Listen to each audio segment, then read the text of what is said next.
Hello, everyone. Welcome to the CAM webinar, Be a Leader at Any Level. My name is Sarah Kimmerle. I'm the president of the Bay Area Emerging Museum Professionals. And on behalf of everyone here today, I'd just like to give a very warm welcome to all of our viewers, as well as a special thank you to the California Association of Museums, also known as CAM. This webinar is organized as part of an EMP task force, which brings together 3 emerging museum professional groups throughout the state of California. Those chapters are San Diego, Los Angeles, and the San Francisco Bay Area. I'd also like to give a warm welcome and thank you to our speakers here today. We have Mark, who is the Director of Tools for Tolerance for Law Enforcement Program at the Museum of Tolerance. We also have Randy, and she's the Assistant or Deputy Director at the Shrem Museum of Art at the University of California, Davis. Thank you all again for being here. There's a group of EMPs throughout the state that get together and we talk about ways that we can support one another, and this was one idea that was generated out of some of those discussions. Oh, I'll just pause for a moment to thank Melissa Russo as well for joining us here. She's just come live. Hi, Melissa. How are you? I think she's figuring stuff out, so we'll just wait a second and pause a moment. So I'll just dig back into the topic. So a bunch of EMPs were getting together, talking about hurdles in our careers, ways that we're trying to get out of that EMP land. We don't want to be considered emerging museums professionals forever. And one of the biggest hurdles, I think, was how to be a leader. This is an essential skill in order to be promoted, but it can also be a challenge because a lot of us conflate leadership with authority. We don't have the authority to make decisions, or we're not the ones that are approving things in our jobs. It can be hard for us to assert ourselves as leaders. So I'd like to start the panel by asking everyone, maybe what's your personal definition of a leader? Randy, maybe we could start with you. Sure. Actually, one of my favorite questions. So I'm going to switch it a little bit, though, because the definition I like to use is the definition of leadership rather than a leader, which I think is really important, especially speaking to the point that you just made. And I think it really helps us when we understand that leadership is an activity and not a role. So my definition of leadership, which I stole from a professor of mine, is leadership is taking initiative on behalf of shared values. So I'll say it again. Leadership is taking initiative on behalf of shared values. And I think when you think about leadership that way, and it's the way that I've thought about leadership throughout my career, I think, you can see that leading from any level is possible. That's great. That's really helpful. Mark, do you have similar ideas about leadership? I do, and in fact, I might just steal that from Randy for future.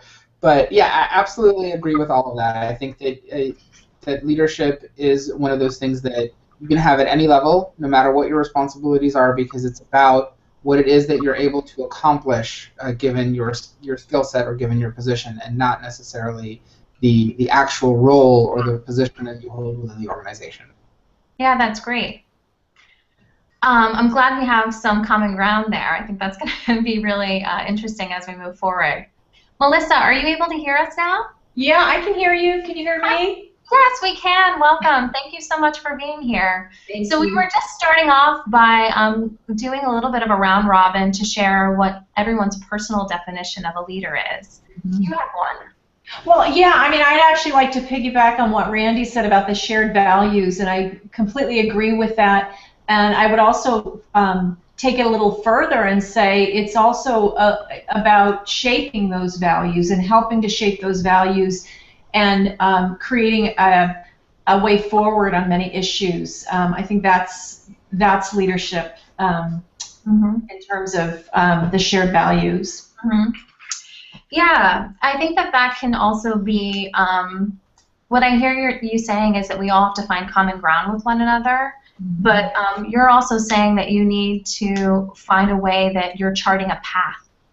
And again, I think that can be really hard when you're not kind of quote-unquote ordained with that type of authority. Right. But well, and especially in the museum environment, you have different people interacting from different departments, and you know, people have a certain expertise, and if you can take that expertise and really sort of teach each other and share what you know, your professional standards and values, and shape their values, even if they're, you know, if you're a registrar but you're trying to kind of teach the development people what your values are, that's real leadership. And that goes back to what Randy was saying about you can be a leader at any level, and part of that is just, to use the phrase, leaning in and letting people know where you're coming from and why those values are important to you. Mm-hmm. That's great. Sarah, can I add one thing? Because actually, I think, and this is real important for emerging professionals to think about, is that I actually found it easier in some ways to lead from around the sides and the edges than I do from the top, because it's hard to push against norms when you're supposed to be the one upholding them. It's hard to you know, to try to change rules when you're the rule keeper. And I actually found in my own career, like, one of the things that has been hardest for me is having authority. It's actually slowed me down. So I want to say, like, this is a time to really push at those edges, and to you know, as Melissa said, it's not just about acting on behalf of values. This is a time when you really can kind of push to shape those values. So I think it's an important time for leadership. Mm-hmm. Yeah, sometimes it can be easier to suggest change because you're just vocalizing something, right? And then you kind of, at least I found, I then end up being kind of a leadership role. So I'll suggest something, and then a person in authority or a boss will say, that's a great idea, run with it. And then you find yourself, you know, running a meeting, and those little small things where change happens. But I hear what you're saying, that it can then be hard once you have authority, that you have to, you're thinking about a whole other set of, you're looking at change from a whole different vantage point. Yeah. So I'm wondering if we can get a little more concrete about ways that you kind of maybe realized in your own career, kind of an aha moment. You know, maybe you suggested something and then you realized, oh, I'm actually in a leadership position now, or did it click for you at any point when you thought, wow, I can really be a leader, or I am leading at this very moment? Any examples from your experience? I think that first meeting where you speak up and everyone around the room says, oh, that's a good idea. It's being a little flip, but I think for me, it really came on gradually. I think one of the first meetings I went to, and it was actually in a volunteer role on a committee, and I was in my early 20s, and most of these people were much older and more experienced in the work that they were doing as volunteers. I don't think I said a word in that meeting because I was so intimidated. And I think getting over that intimidation, that first moment where you can voice your opinion and your direction and your ideas, and people look at you and actually appreciate your ideas, I think that's where that moment comes. Mm-hmm. Mm-hmm. That's great. That's great. So it sounds like you have to have some courage. Mm-hmm. Mm-hmm. Yeah, and Mark. I was going to say, just to piggyback on that, it's also about, for me, has always been about listening, being able to pick up as much information as I can possibly get from all aspects of what's going on around me, regardless of whether it directly impacts the work that I'm doing or not. If it's important to the institution, if it's important to whatever projects are happening, I want to know about it, and I want to be aware of what's happening, and then I can make an informed, I hope, comment or an informed decision that'll add to that conversation. And I'll agree that it happens gradually. It's sort of, you don't realize it until you realize it. For me, it was the moment when I noticed that I was making decisions and I didn't have to actually ask anyone for approval. That's when I realized, wow, okay, I have a certain amount of authority at this point, and now what am I going to do with it? You know, you sort of, once you lose that sort of security blanket of having somebody tell you, this is what you should work on, or this is what you need to do, that's when I think you sort of start to kind of realize what impact you can truly have. Yeah, yeah, for sure. And then once you were in that position, did you feel similarly to Randy? You kind of noticed the difference and viewed change from another vantage point?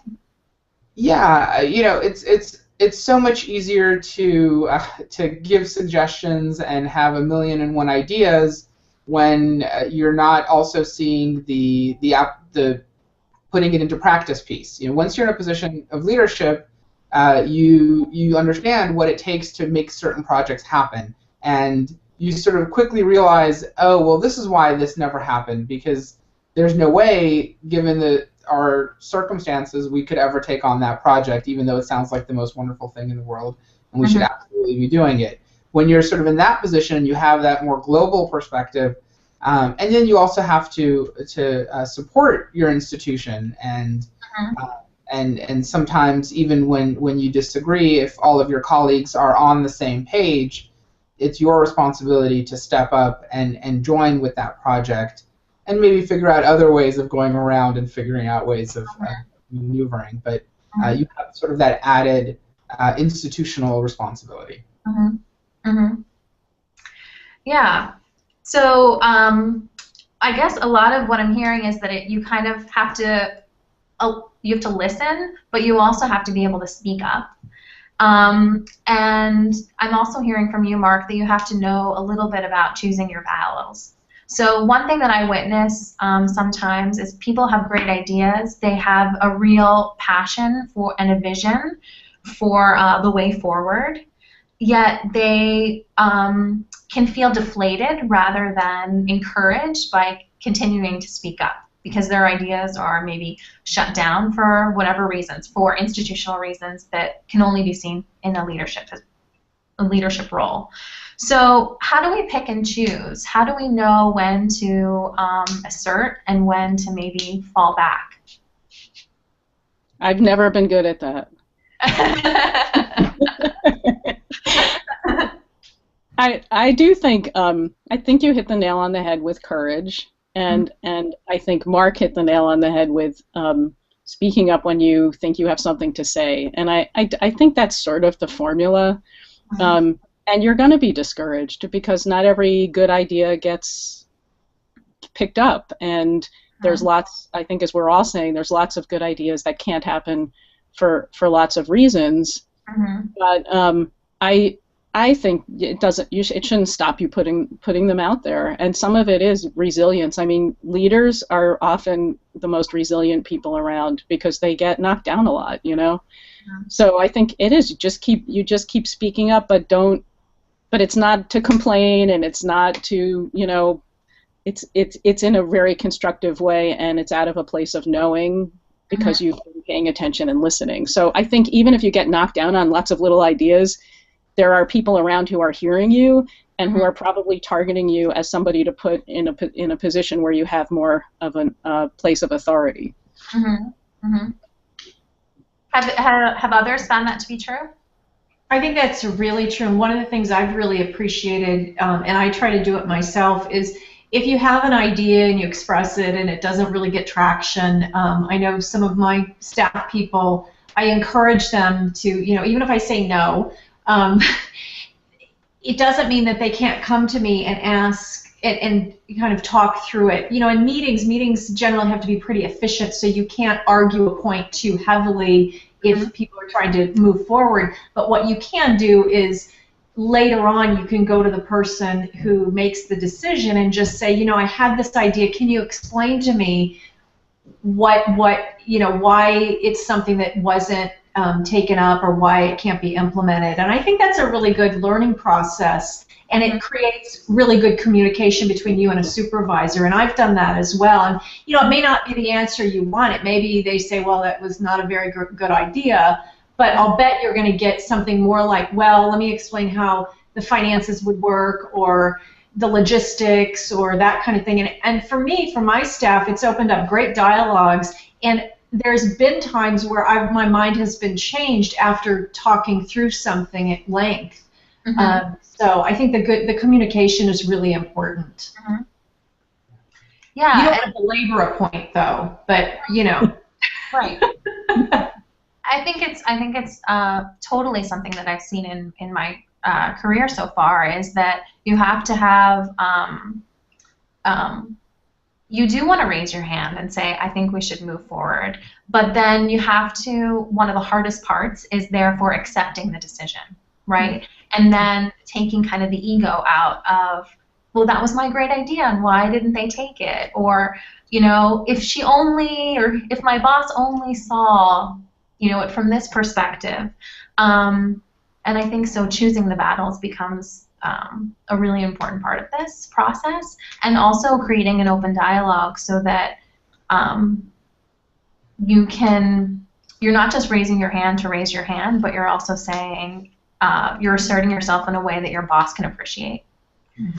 And that's how you get to learn people's passion. And so it might not be the project right now, but if you know that that's what somebody really wants to work on, and that's something that they really are good at, some point down the line, hopefully sooner rather than later, you can put them in a position to do something else that takes advantage of that skill set.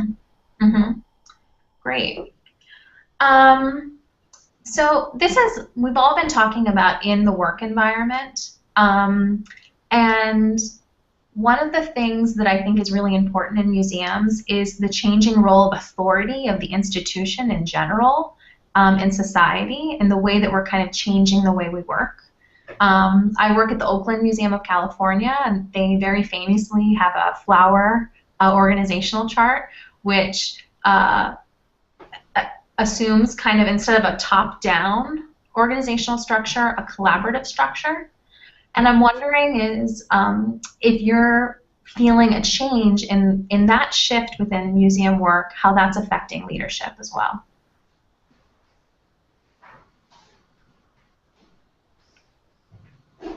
Silence. Are you all ruminating? Well, you know, I'm all for that kind of a change, because I think that that in leadership, the best leader is the one that has as much information as they can possibly get their hands on, and the only way to do that is to create as open a space to gather that data. If you're only getting information from one person that directly reports to you, you're missing a whole lot of just valuable knowledge that's out there. And so, you know, I'm all for it. It obviously, you know, it's not a free-for-all. It's not everyone gets to have a say on everything all the time, but it just creates an environment where there's much, much more information coming in. Okay. Well, and I'm all for it too, but I don't think I've ever seen it really work well. So I just have to say that. Yeah. And I think that's the big challenge. I think about at Western Museums Association, we had a discussion, and Rick West, who is the director of the Autry Museum, was talking about leading from the middle, and we asked him, you know, how as a person at the top of the organization do you create that space? Because I really think how the organization works has to be set from that top position. And we can talk about leading from the middle, but if the person at the top or the team at the top doesn't let go, we can have any shaped, you know, org chart we want to have, and the leadership is going to come from the top, you know. And what Rick West said I thought was super interesting, because he talked about that what he does is set a very strong vision, and because people understand he is the vision holder.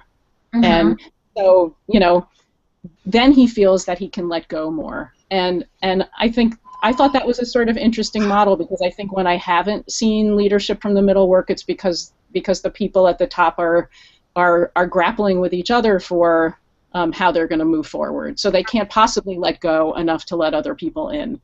So I mean, that doesn't exactly answer your question, but I think it's part of the reason that it's really hard for organizations to make that kind of change, which I think we all would love to see them make. Yeah. How about for you, Melissa?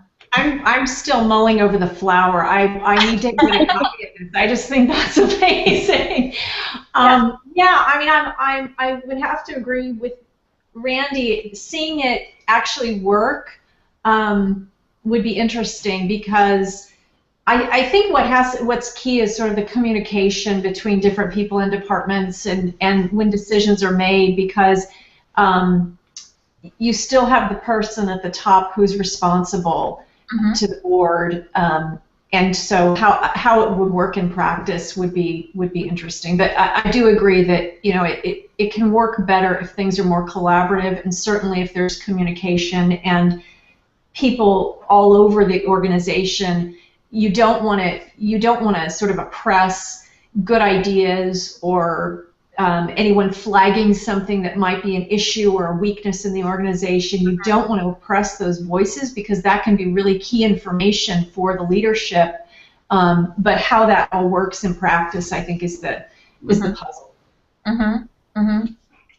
So I guess I'm wondering if you guys can provide some examples of maybe when you were on a cross-functional team or something, and you felt like, I mean, one of the great models for collaborative work is the Darcy. Are you all familiar with that? So it's a Darcy model, and it's an acronym. So D stands for, I think, the director. A stands for accountable. R stands for responsible. C stands for consultant. And I stands for implementer. And so the concept there is that that's how responsibilities are shared within a collaborative team.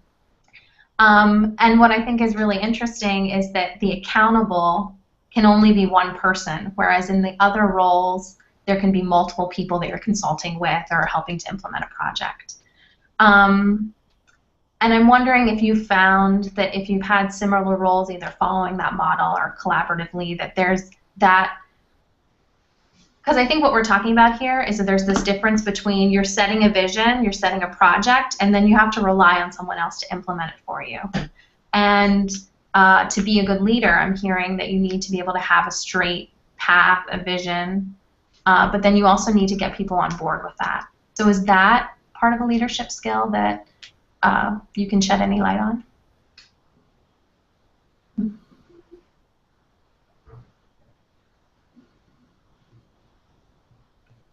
Well, I'll give you an. Oh, go ahead. No, go ahead. I was gonna say I'll give you an example. So for the way that I've always looked at leadership is that that person that's in that leadership position that creates that vision, there's a certain amount that you have to let go, because you have to ensure that the people are going to do their jobs and that they're going to buy into your vision if you've properly presented it, and then they go off and they do their things. So I've always kind of thought about this concept. So we talk a lot about open door policies, or in the past we've talked a lot about having an open door policy as a leader. And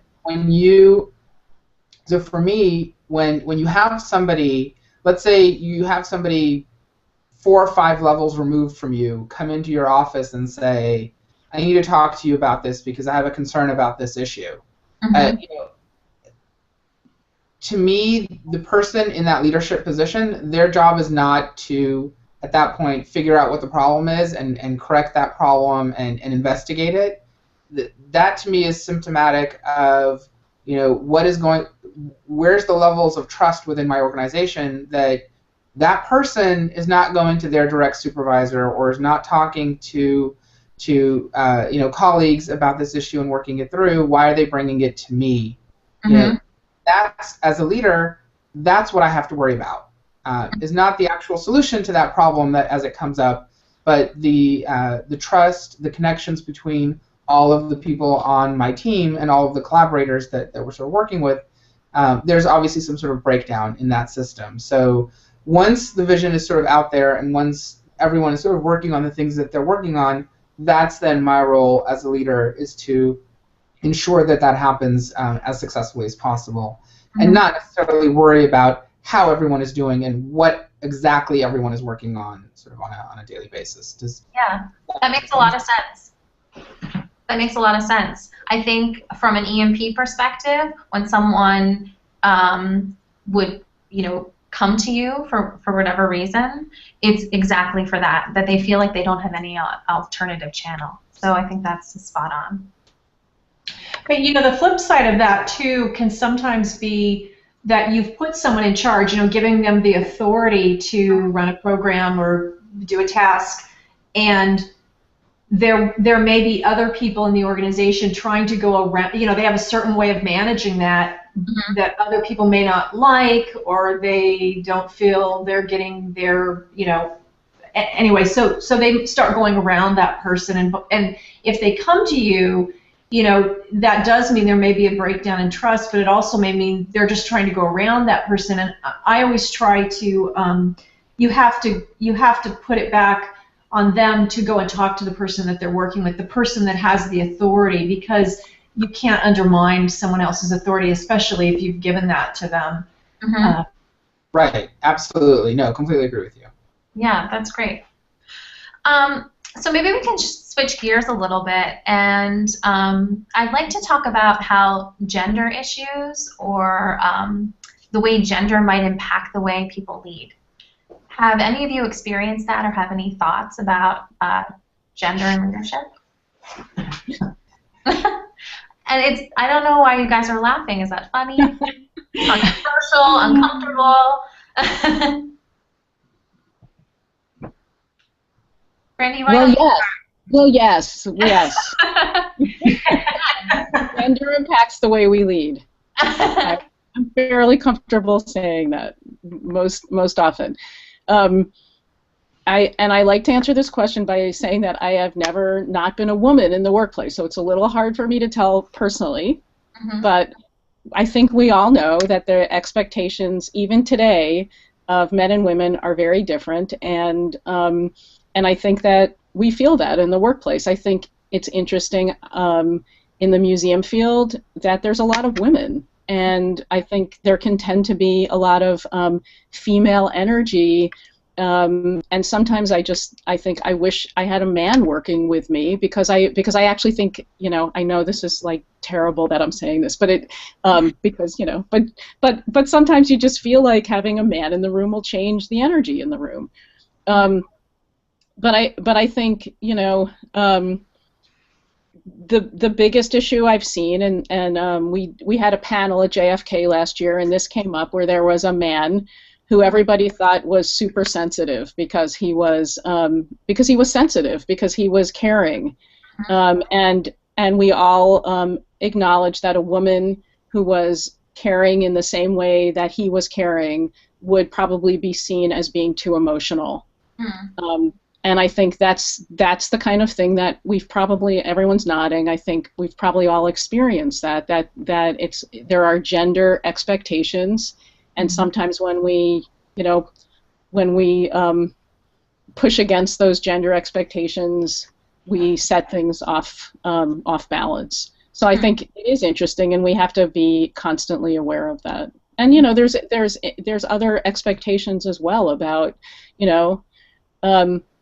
I happen to be a lesbian.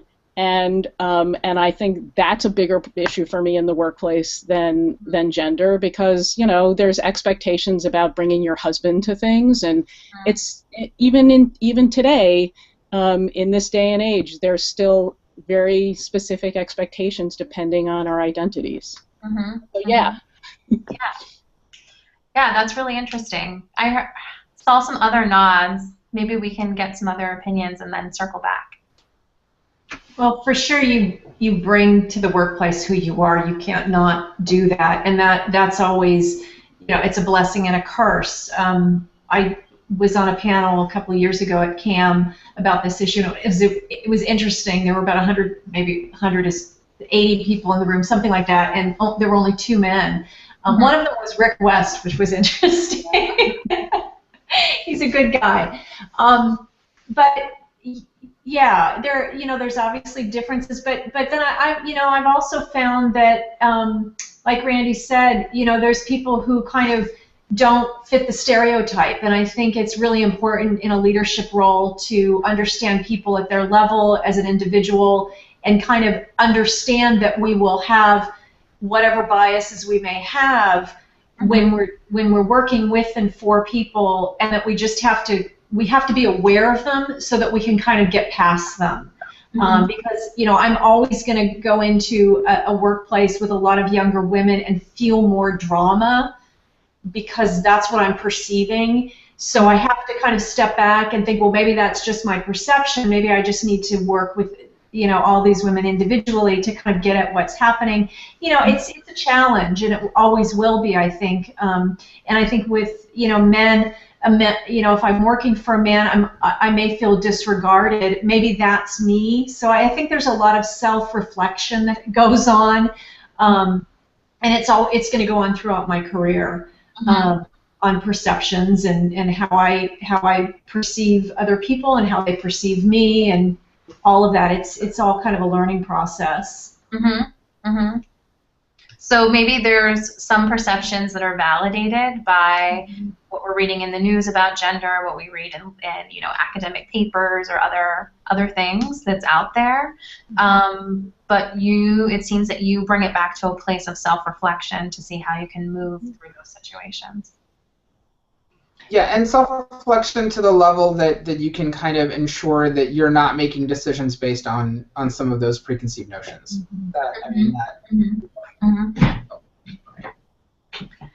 Mark, I'm going to ask you to say a little more. Well, you know what? On the panel, if you don't mind. No, not at all. I think I'll agree, especially with what Randy said. I think that because I happen to be a good listener, that has worked well in my career. And probably a little bit because I happen to be a man that works in the museum field with a lot of women. I work with a lot of women. Most of my colleagues are women. And I am a good listener. And so I think that I get the advantages of what somebody might consider to be feminine characteristics or feminine traits. And I get pluses for that because they don't expect it of me. And I think Randy's right on that if that you run the risk of sometimes if a woman were to behave that way that she would be seen as emotional or not strong enough or whatever any of that might be. So yeah, I'm in the business of bias reduction. That's what I do for a living. That's sort of what our programs are about at the museum. So we have this conversation all the time, and it really is about ensuring that we create as safe and as equitable an environment as we can, and like I said, to ensure that whatever biases we have, whatever we might be thinking at that time, that it doesn't impact how we make our decisions. And that's way easier said than done. That's a lifelong sort of work. Yeah, for sure. I also hear that, when there are different changes, going back to what you were saying, Randy, most of the time when you're at the point in your career where you get a +1, it is because you're at in a leadership position. You're invited to maybe a fundraising event or some sort of seated dinner or something like that. And that can impact both from all different, depending on who your +1 is, I guess. Do you feel that those personal dynamics, no matter what your family makeup is, affects the time or the way that you're perceived as a leader? Definitely. It's everything. There's a lot of interesting research even on your physical characteristics. If you look at, like, leaders are supposed to be, good looking, tall, thin, there's books on this, able-bodied, and we all know that that's not true. That's not, that good leaders, it's not about that. But there's a lot of bias. I think it's exactly what Mark is saying. We live in a world where there's a lot of bias, and the leadership bias is very definitely towards this kind of particular look and particular way of being. I would say, how you dress. It's a big one. And I work on a university campus, and I can tell you, there's, students come in dressed very interestingly, And and you know, they can be the smartest and really best employee, and if they can't dress in a way where you think you should dress to come into an office, they'll apply for jobs and not get ahead. So there's a lot of that kind of trappings that go around all of this, for sure. It's interesting because I've worked in a lot of art museums over the years too, and so you see all kinds of expression through clothing. Right. And I'm wondering if you're feeling that you see that differently in other museums and other museum sectors. And you know what's funny in an art museum? If in an art museum, if you dress very conservatively, that's another message, and it's an outsider message. I mean, it's really interesting. There's like a lot of ways that you're defining yourself and your identity as an insider or outsider, and you know, so I just think those are all of those pieces. Well, and Melissa, I'm also recalling that session at CAM. I was there a couple of years ago, and there was one person on the panel who is in an executive director position, and they had said, you know, I know for a fact that they were saying from their perspective, they had applied for jobs, and they knew that the board was looking for someone that could have a partner that would be able to host parties and play kind of that sidekick role. Right. So I think that definitely affects. I mean, have you all found a way to work around that? Because we also have partners that aren't great networkers, that aren't helpful in some of these situations that we need them to be, right? Not presentable. Yeah. I mean, that happens in, I was going to say it in development, just to go back to the, which I'm in, the clothing you wear says a lot. So it's it's one of those fields, you know, you have the museum and the fundraiser role, and there's a lot of pressure on the younger people coming in because you have to dress up every day at work. There's really no casual Fridays because you never know when you're going to meet with a donor. And I think that makes it very difficult. It's a whole other issue. It makes it very difficult for people coming into the field who aren't really making a lot of money and can't afford a whole wardrobe of clothing. But then on the other side, you have directors at larger museums who have clothing budgets and all of that. So it's just sort of an aside, but it can be kind of an expensive career, really, depending on what kind of museum you're at and what field you're in. But as far as the partners in events, same kind of thing. For directors, for development people, if you're bringing your partner, absolutely, it's sort of tough. You're bringing your personal life into your work life, and